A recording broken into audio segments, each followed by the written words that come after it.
je vous propose de réaliser un délicieux dessert, le tourment d'amour ananas coco chocolat blanc. Alors pour cette recette, nous aurons besoin de 50 g d'ananas séché.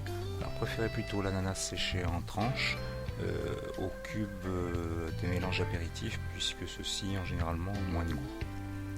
Vous aurez besoin de 125 ml d'eau, 30 g de noix de coco râpées, un œuf, un petit œuf,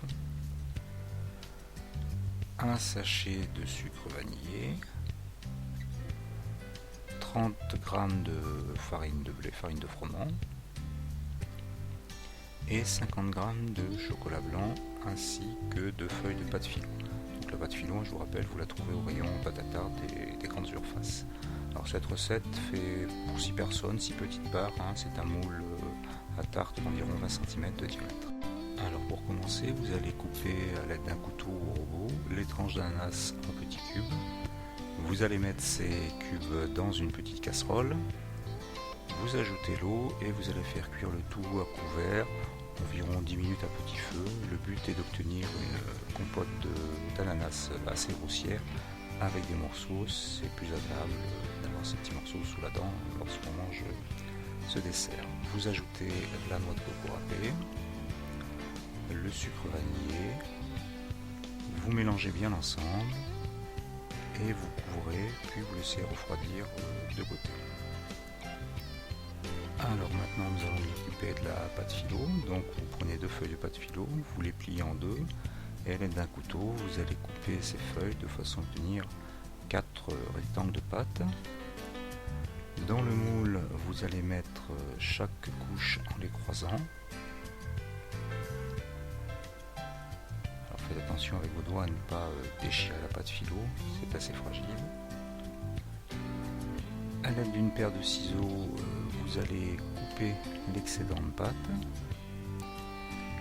Et bien sûr, on ne va pas jeter la pâte. L'astuce, vous soulevez 2 feuilles de pâte filo et vous allez répartir les chutes de pâte au milieu, ça fait un petit peu plus d'épaisseur. Et bien sûr, ça évite le gaspillage. Ensuite, vous remettez les 2 feuilles de pâte filo. Faites toujours attention bien sûr à ne pas la déchirer. Et nous allons cuire cette pâte à blanc. Donc pour éviter qu'elle ne s'affaisse pendant cette cuisson, vous allez prendre une grande bande de papier d'aluminium que vous allez plier plusieurs fois. Vous allez former un anneau et mettre cet anneau dans le moule.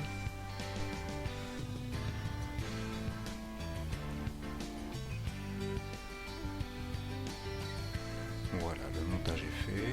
Donc voici le résultat avant de mettre au four pour 5 minutes avec le papier d'aluminium, puis 5 minutes sans le papier d'aluminium. Voilà la sortie du four. Donc la pâte filo a séché, elle est devenue cassante. Et maintenant il ne nous reste plus qu'à préparer la garniture. Alors on reprend notre compote qui a refroidi.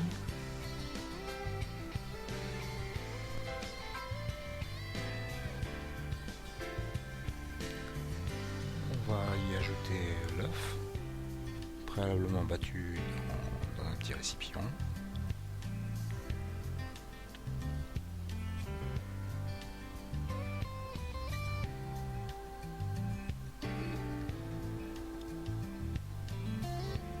Vous mélangez bien pour bien répartir l'œuf dans la préparation. Vous ajoutez la farine d'un seul coup. Là encore, vous mélangez bien. Si la préparation est trop épaisse, vous pouvez ajouter un petit peu d'eau. Vous allez obtenir environ la consistance d'une crème assez épaisse, d'un flan un petit peu. Voilà, vous versez ça directement sur la pâte. Et avec le dos de la cuillère, vous allez bien égaliser la surface avant de passer à la cuisson. Alors la cuisson, comptez environ 30 à 40 minutes, four à 150 degrés, donc thermostat 5. Voilà le résultat de la sortie du four. La pâte est toujours aussi cassante, la surface est bien dorée. Alors tant que c'est chaud, vous allez casser les carrés de chocolat blanc, les répartir sur la pâte et vous allez remettre l'ensemble environ 30 secondes à 1 minute au four. Le but est bien sûr de faire fondre le chocolat.